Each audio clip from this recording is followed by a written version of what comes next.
Bienvenue dans Ma vie de DRH, le podcast dédié au partage d'expériences RH. Je suis Thierry Husbrown, dirigeant inspiré chez Go4Human.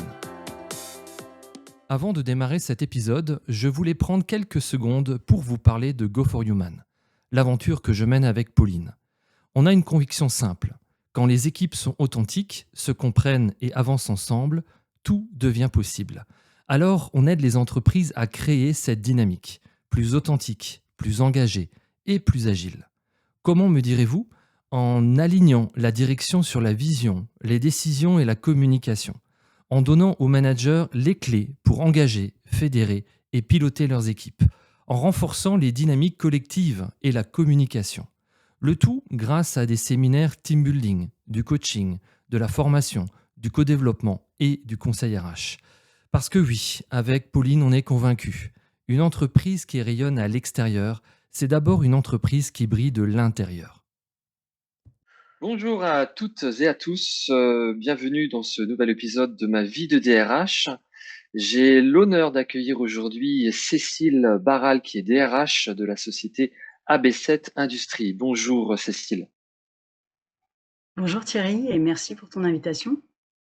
Mais c'est avec un grand plaisir. Cécile, on a une thématique très intéressante qu'on va aborder aujourd'hui et qui sans doute va intéresser beaucoup de nos auditeurs et auditrices. La thématique est la suivante: comment être créateur de liens dans sa fonction RH. Alors, avant de rentrer dans le sujet, Cécile, est-ce que tu pourrais te présenter succinctement? Oui, tout à fait. Donc, je m'appelle Cécile Barral, je suis dans la fonction RH depuis 20 ans à peu près. J'ai commencé en 2005 en alternance et j'ai travaillé en gros 10 ans dans un grand groupe américain qui m'a appris toutes les bases des ressources humaines. Et depuis 7 ans, un peu plus de 7 ans, je suis dans le secteur industriel, toujours dans une PME. En croissance, voilà, qui compte 240 salariés, une PME industrielle à côté de Toulouse. Avant de commencer vraiment à attaquer le sujet, entre guillemets, j'aimerais qu'on définisse ensemble qu'est-ce que c'est qu'un lien en entreprise et peut-être même qu'est-ce que c'est qu'un lien du point de vue de la fonction RH que tu incarnes. Alors un lien pour moi, c'est en fait un mot qui est peut-être un petit peu sous-estimé, un petit peu, peut-être aussi un petit peu tabou. Mais le lien pour moi, c'est toute la qualité des relations qu'on peut avoir entre les personnes, entre les collaborateurs et la direction, entre les RH, entre les personnes voilà, à l'intérieur de l'entreprise ou à l'extérieur. Voilà, toute la qualité des relations qu'on a avec les personnes. Voilà, pour moi, c'est ça un petit peu le lien. Et ça peut avoir différentes dimensions. Ok, la qualité de la relation entre les personnes qui composent une organisation ou une entreprise. Euh, Comment on pourrait caractériser ces liens? Donc, bien sûr, il y a la relation, mais tu dis qu'il y a peut-être différentes dimensions derrière cette relation. Quelles pourraient être les différentes dimensions de cette relation? Je pense que tu peux avoir des liens de travail où voilà, on est collègues. Puis voilà, on est dans le même service. Euh, plus on a de liens, pour moi, plus en fait, si tu veux, on passe d'une somme de personnes à une équipe, en fait, Mhm. à une équipe, à des gens qui sont complémentaires et qui vont pouvoir, en fait, euh, parfois même exprimer des émotions sans que ou des ressentis sans que les autres soient gênés par ça, etc. Ça va au-delà juste des liens professionnels, enfin des relations professionnelles, des missions, des résultats. On se dévoile un peu plus quand il y a des liens. On ose être peut-être un peu plus soi-même, je pense. Ok.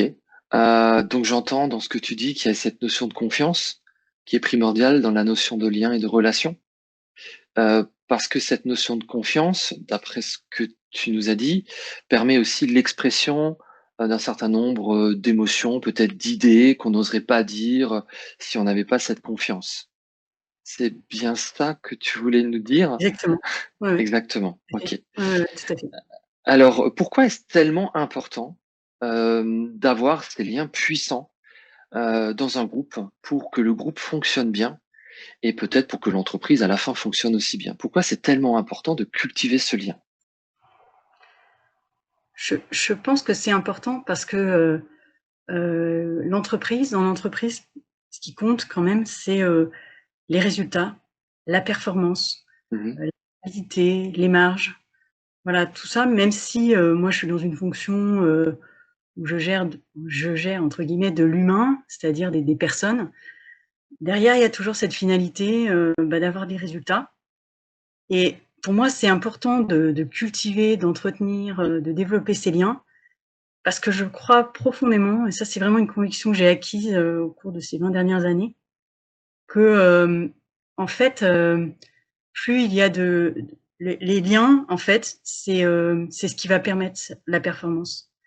C'est-à-dire, plus il y a de liens entre les personnes, plus derrière il peut y avoir des résultats. J'ai des exemples en tête d'équipes ou de services dans lesquels j'ai pu travailler, ou j'ai vu dans des entreprises où on réduisait des fois la taille de l'équipe. On la réorgani les gens étaient on réorganisait l'équipe, les gens, retravaillaient, ensemble différemment, construisaient une nouvelle équipe. Il y avait plus de résultats. Il y avait une meilleure productivité, il y avait plus de projets qui étaient faits, plus de chiffre d'affaires et cetera. Des exemples comme ça, j'en ai énormément. J'en ai aussi de personnes, par exemple, de gens. J'ai un exemple d'un élu un jour dans une entreprise qui est venu me voir, qui m'a dit: «Vous savez, cette personne-là, il faut la licencier parce qu'en fait, elle s'entend pas avec les gens de son service, donc ça marchera jamais». Et en fait, on a réfléchi avec le directeur de site et cette personne, finalement, on a fait une mobilité interne et elle est allée dans un autre service. Elle a été chef de service d'un autre service et elle est venue me voir quelque temps plus tard. Elle m'a dit: «Mais vous avez changé ma vie parce que, je me sens très, très bien dans ce nouveau service, tout le monde est content et je me sens à ma place et il y avait plus de problème et il y avait vraiment une performance, par rapport à ça et cette personne a su mener l'équipe et tout ça. Il y a plus jamais eu de sujet par rapport à ça. Mmh. Donc Ah, tu on voilà, excuse-moi. tu viens pardon, tu viens de nous dire effectivement qu'un résultat, ou le résultat d'un travail de groupe ou d'équipe est aussi conditionné par la qualité des liens qu'entretiennent les membres de ce groupe ou de cette équipe. C'est bien Oui, ça ce que tu viens de nous dire. Voilà, j'en alors suis absolument convaincue. c'est très intéressant et ta conviction semble bonne puisque, il y a des modèles, théoriques, hein, validés scientifiquement, hein, qui démontrent notamment, ce phénomène. Le fait d'être dans l'entraide, par exemple, d'être dans le développement, personnel des membres de l'équipe, d'avoir, du soutien, ce sont des caractéristiques qui amènent des organisations à être plus efficaces et donc plus efficaces, ça veut dire plus performantes. Et les organisations qui sont orientées que résultat et on se bat pour le steak, pour le résultat, sans prendre en compte ces relations humaines, des équipes et des groupes, ce sont des organisations qui parfois réussissent et parfois sont en danger financièrement. Donc, ton constat à toi, recoupe avec en fait des études scientifiques qui ont été menées sur ce plan-là. Et je voudrais rajouter autre chose. Alors, moi personnellement, j'anime beaucoup de formations et c'est vrai que je prends du temps, la première journée, la première heure de formation pour construire l'équipe. On appelle ça une séquence d'inclusion. Donc on inclut les gens dans un groupe, on constitue le groupe et cette constitution de groupe, cette création de liens, si tu veux, entre les individus, va conditionner l'efficacité de la formation. Donc ça se démontre aussi dans un autre contexte, notamment par exemple la formation professionnelle. Alors, j'aimerais te poser une autre question, parce qu'on parle de liens, mais maintenant, voilà, c'est bon, OK. Théoriquement, on a compris que c'est important, tisser des liens, des bonnes relations et on a aussi compris que ça amène à une certaine efficacité. Mais comment on arrive à quantifier, si tu veux, la bonne qualité des liens entre les gens? Quels seraient les indicateurs, les caractéristiques observables, dans une entreprise, par rapport à ces liens? Alors, pour répondre à ta question, je dirais qu'il y a à la fois des indicateurs, peut-être, je dirais peut-être négatifs. C'est-à-dire, je pense que quand il y a des bons liens dans une entreprise, il y a moins de rumeurs. Parce qu'en fait, les gens se font confiance et pas besoin de dire des choses sur les autres ou sur ce qui se passe, c'est assez clair et l'équipe est confiante dans ce qui se passe. Il y a moins de plaintes aussi, au niveau du service RH. Nous, on peut avoir des plaintes de salariés vis-à-vis d'autres salariés avec qui les relations sont mauvaises, etc. Donc après, ça crée des cas disciplinaires, ça crée des sanctions, etc. Donc ça, on en a moins. Et après, sur les indicateurs positifs, moi, je crois que on sait qu'il y a, je crois, maintenant presque la moitié des arrêts de travail, peut-être moins, hein, j'ai plus le chiffre en tête, mais ça m'avait beaucoup étonné. Il y a beaucoup d'arrêts de travail qui sont liés à ce qu'on appelle les risques psychosociaux, c'est-à-dire tout ce qui est le harcèlement, qui sont directement liés en fait à des problèmes relationnels dans les équipes. Et ça, on a des arrêts comme ça, des petits arrêts ou des arrêts qui sont plus longs parce que les gens se sentent pas bien dans leur service. Ça diminue. Et c'est quand même un risque important et un risque financier important pour l'employeur. Je pense qu'on a moins du coup d'absentéisme, de turnover. Je pense que dans les indicateurs que je dirais plus positifs, je pense qu'on a plus d'engagement de la part des salariés, plus de motivation. Et puis après, plus de productivité, plus d'efficacité, plus d'innovation aussi, parce qu'en fait, je pense vraiment que quand on passe moins de temps à être en conflit, alors ça veut pas dire qu'il faut pas être en conflit, mais juste savoir gérer des désaccords et tout ça, mais quand on passe du temps à construire des liens forts, après, dans une équipe, on agit sur les complémentarités et du coup, il y a plein d'idées qui peuvent arriver, il y a plein de nouveaux projets qui peuvent se faire parce qu'on passe du temps à créer des choses pour l'entreprise et pas du temps à régler des conflits ou à dire l'autre n'est pas comme moi, donc c'est compliqué, etc. Donc, d'où la nécessité vraiment, pour moi, hein, je sais que c'est compliqué dans les entreprises de prendre ce temps-là, mais la nécessité de prendre du temps pour créer des liens. Parce que créer des liens, c'est toujours positif sur le long terme. Ça, c'est sûr. Alors, c'est toute la problématique un peu des initiatives où les résultats, on les voit plutôt à long terme. On a toujours du mal à investir, alors soit de l'argent, soit du temps dans ce type d'initiative, parce qu'on voit pas le résultat tout de suite. Et quand on parle de lien, c'est très subjectif. On a aussi du mal à le quantifier, tu vois. Alors évidemment, il y a des indicateurs RH qui sont clairs, hein. Tu as parlé de risques psychosociaux, de turnover, d'absentéisme, de coûts liés au mal-être du travail. Je rappelle juste qu'en France, on tourne entre 18 000 et 19 000 euros par an de coûts de mal-être au travail par actif, quoi. Donc c'est comme énorme et ça ne fait que dériver d'année en année. Donc c'est ce qui est assez surprenant. Et puis tu as dit aussi une chose, quand ces liens sont créés, il y a des idées, il y a des projets qui apparaissent.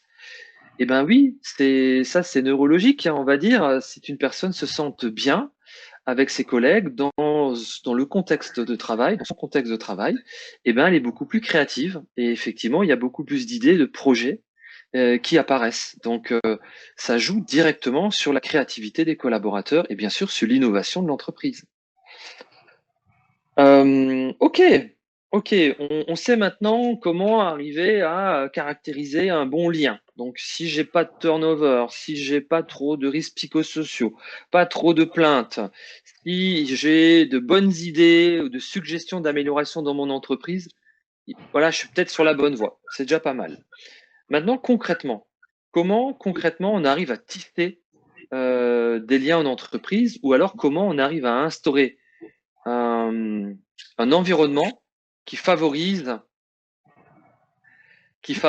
la création de liens. Alors,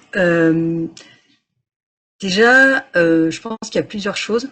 Déjà, c'est déjà s'intéresser aux personnes. Ça me semble fondamental. S'intéresser aux personnes quand on est en ressources humaines. s'intéresser à leur métier, s'intéresser à ce qu'ils sont, à leurs compétences, à ce qu'ils souhaitent apporter à l'entreprise, etc. C'est vraiment quelque chose qui va créer du lien directement entre la personne en charge des ressources humaines et puis les personnes, les collaborateurs. Après, moi, j'ai expérimenté ces dernières années quelque chose que je trouve qui fonctionne très très bien, c'est de mettre en place des points, que ce soit hebdomadaires ou mensuels, entre les personnes du service ressources humaines et les services opérationnels. Ça a vraiment transformé les relations qu'on pouvait avoir, parce qu'en fait, le fait de se voir régulièrement, ça tisse un lien. Au départ, c'est peut-être difficile parce qu'on se connaît pas, on s'appréhende pas forcément bien. On a une idée, un préconçu sur l'autre, sur sa fonction. On se dit que s'il fait pas bien, c'est pas normal, etc. Et en fait, le fait de construire ces points réguliers avec les personnes, ça permet de comprendre les contraintes des uns et des autres. Ça permet, par exemple, moi, ça m'a permis au niveau RH de voir que quand je lançais des nouvelles initiatives ou quand on change des choses qui me paraissaient très positives, les autres personnes des autres départements pouvaient voir des contraintes que moi, j'avais pas imaginées. Donc du coup, ça m'a permis d'anticiper des choses. Et puis petit à petit, ça transforme les choses parce que on arrête de s'envoyer des mails assassins en disant c'est votre faute, voilà, et on met tout le monde en copie. En fait, on se dit les choses franchement, on s'appelle. Ça, c'est vraiment quelque chose d'important aussi. Les mails peuvent être parfois un peu destructeurs ou compliqués à digérer. Le fait de parler en face à face à la personne, ça change tout parce qu'on peut résoudre très vite le problème et pas aller dans l'interprétation, je pense. C'est vraiment intéressant. Donc, tu parlais quand même de rencontres physiques plutôt, plutôt que Oui, des de rencontres rencontres physiques. téléphoniques Ouais, ou exactement. visio comme on le fait là aujourd'hui tous les deux. Donc, privilégier la rencontre physique. Alors, c'est très intéressant parce que tu viens du monde de l'industrie et ces réunions un peu standardisées, courtes, régulières, c'est typiquement quelque chose qui a émergé dans le monde industriel et qui donne un rythme à la fois dans l'entreprise, dans le passage d'informations, mais aussi un rythme dans les rencontres entre individus. Et moi, je peux te témoigner aussi, j'ai vu ça aussi, j'ai vécu la mise en place de ce type de réunion régulière, et j'ai vu aussi, petit à petit, l'ouverture, les gens s'ouvraient de plus en plus, les échanges étaient francs, il y avait de la communication transparente qui s'installait, et on n'avait pas forcément besoin de passer des heures en réunion. On privilégiait plutôt des réunions courtes, mais Ouais. régulières, pour entretenir notamment aussi ce lien, et notamment par des rencontres physiques. Donc ça, c'est bien. Tu parlais aussi, dans ce que tu disais, de l'importance de l'intelligence collective, le fait de se retrouver et de ensemble avoir des points de vue différents et qui ensuite convergent vers une solution qui est meilleure que ma solution à moi en tant qu'individu, parce que c'est une solution collective. Et je rajouterai encore un autre point, parce que tu parlais de la rencontre physique.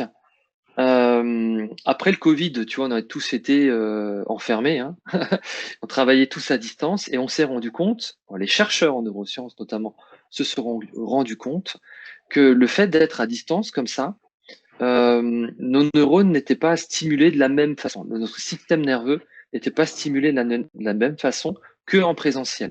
Et ils avaient mis en évidence qu'un contact en présentiel était vital pour nous. Pour nous, êtres humains, on a besoin de contact en présentiel avec d'autres êtres humains. Donc ça, c'est aussi très intéressant. Et peut-être que ça contribue à cette création de liens. Tout à Parce que fait. les neurones, quelque part, c'est des liens. C'est Bien sûr. des liens d'informations qui sont individuels. Ok, très bien. Donc on voit comment construire et tisser ce lien, notamment en mettant un cadre en place qui favorise les échanges et plutôt cette fois-ci physique, au lieu Et, des emails. Oui, et tu du voulais. coup, tu vois, par exemple, en fait, c'est une forme d'automatisme après, c'est de se dire quand il y a des problèmes entre des personnes, parce que ça n'empêche pas qu'il va continuer à y avoir des histoires, des problèmes, des choses qui ne sont pas comprises entre certains services, c'est avoir le réflexe de se dire, au lieu chacun de donner sa version, d'aller rapporter à tel autre ce que l'autre pense, etc., de tous se réunir et de poser le problème et de dire, voilà, le problème qu'on a aujourd'hui, c'est ça, c'est pas la faute d'un tel ou d'un tel, comment on fait ensemble pour trouver une solution? Et ça, c'est difficile, hein. Je le dis même pour moi parce que des fois, on a l'impression qu'on a mal fait ou que l'autre a mal fait. Donc, ça demande un effort d'aller au-delà de ça, tu vois, d'aller au-delà de. C'est tellement facile de dire que c'est la faute du service d'en face, etc. Mais vraiment, la meilleure solution pour moi, c'est toujours de se dire, OK, tous, on se met ensemble et on trouve la solution. Et là, déjà, on peut voir des idées émerger, on peut voir. On ne trouvera peut-être pas la solution parfaite, mais en tout cas, on n'abîme pas les personnes parce qu'on a accusé, tout le monde ne sort pas de la réunion complètement braqué en se disant et c'est encore la faute d'un tel ou un tel. Si voilà, on est tous responsables d'une situation, on va faire ensemble en sorte que ça fonctionne. Et ça donne une énergie parce que le lien, c'est ça, c'est de l'énergie au quotidien. Quand on est reconnu par son manager, quand on est intégré dans l'entreprise, quand on a des bons liens avec ses collègues, ça donne envie de se lever le matin. C'est ça le truc fondamental dans l'histoire. Donc du coup, tout ça, c'est une énergie et c'est un cercle vertueux. Et ça, c'est super positif en fait.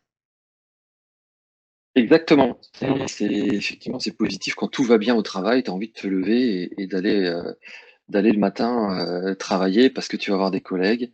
Et puis c'est un lieu qui te permet de grandir aussi, d'évoluer. Bien sûr. Donc c'est propice à la croissance. Voilà. J'ai noté en t'écoutant que il faut dissocier la personne, notamment des comportements ou des situations. Et on a trop tendance dans une entreprise de pointer du doigt les personnes, alors qu'il faudrait notamment juste se concentrer sur les comportements et les situations qui posaient problème. Lorsque tu as commencé à tisser des liens dans l'entreprise, tu as sans doute eu des embûches, des problèmes. Des fois, c'est pas aussi facile de tisser des liens dans une entreprise, surtout lorsqu'on est dans l'opérationnel, lorsqu'on a des résultats, des livraisons à sortir, des productions à assurer au quotidien. Quelles peuvent être les embûches que peuvent rencontrer des DRH dans le tissage de ce type de lien en entreprise?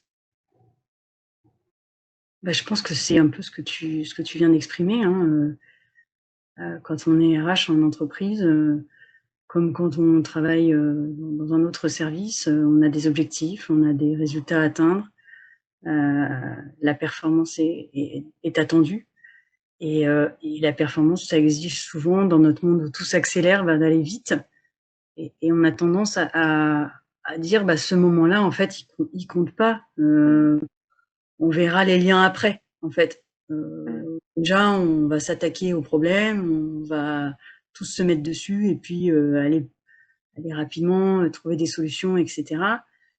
Et c'est ça un peu la difficulté, c'est qu'en fait, les liens, c'est du long terme, c'est des choses mouvantes. Et en fait, dans l'entreprise, on attend des résultats, de la performance, etc. Et je dis ça parce que moi, je suis une personne qui est très orientée résultat, y compris en étant RH.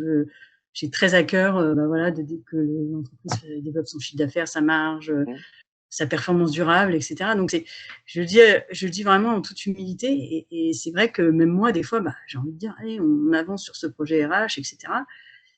Mais il ne faut pas oublier qu'on a des équipes, qu'on a des personnes et qu'on n'est pas des robots, quoi. C'est pas plus on va vite et plus on va réussir.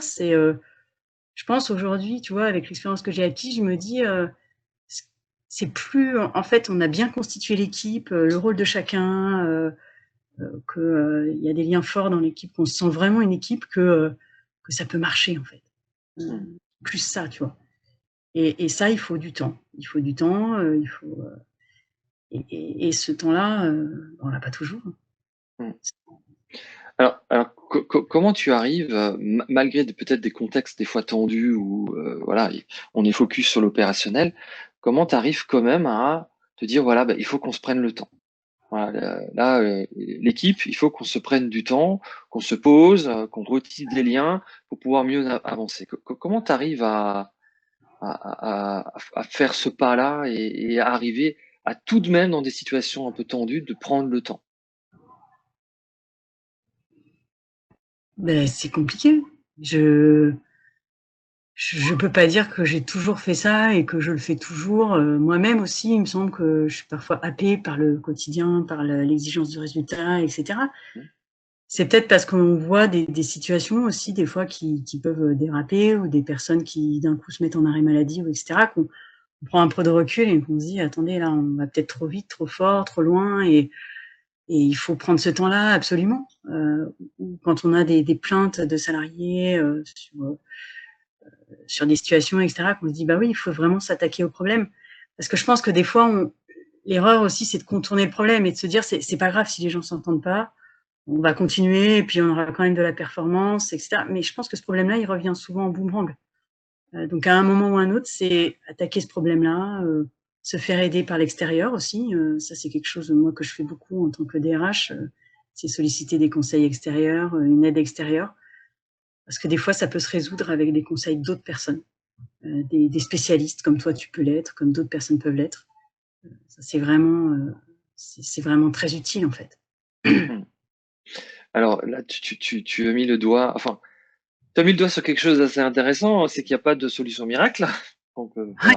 Désolé pour nos auditeurs, il n'y a pas de solution miracle. Voilà, pour arriver justement à prendre le temps malgré une situation de crise, une situation tendue. Et ça me fait penser à cette difficulté qu'on rencontre tous à se détacher, notamment d'une problématique, et à ne pas se laisser happer au quotidien par voilà, des délais de livraison ou des problématiques, je sais pas, juridiques, etc., comme Non. on peut rencontrer dans les services RH. C'est d'arriver à garder, au fait, cette distance psychologique avec le travail, les actions qu'on a à faire, les projets, etc.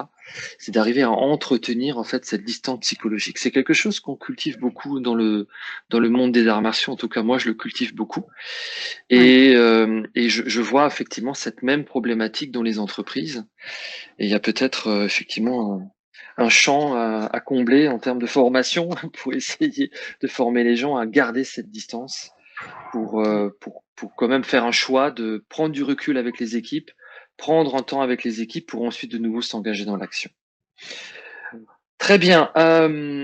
Cécile, qu'est-ce que tu pourrais conseiller aux DRH qui nous écoutent pour tisser des liens plus profonds, plus importants au sein de leurs équipes? Qu'est-ce que tu pourrais leur donner comme conseil si maintenant tu avais en face de toi une DRH qui reprend une équipe toute nouvelle, dans un contexte tout nouveau, et qu'elle souhaiterait tisser des liens profonds entre les gens pour être efficace? euh, Qu'est-ce que tu lui conseillerais de faire? Quelles seraient les étapes pour arriver à ce tissage? Alors moi, ce que je conseillerais, c'est déjà de faire une immersion dans les services. Tu vois, ça, je trouve, c'est un truc que j'ai jamais, par exemple. Pareil, c'est quelque chose où il faut prendre le temps, donc il faut Mhm. négocier presque ce temps-là au départ. Mais en fait, c'est du temps au départ où on connaît les gens, les métiers, les personnes, les compétences, comment fonctionnent les relations des services entre eux.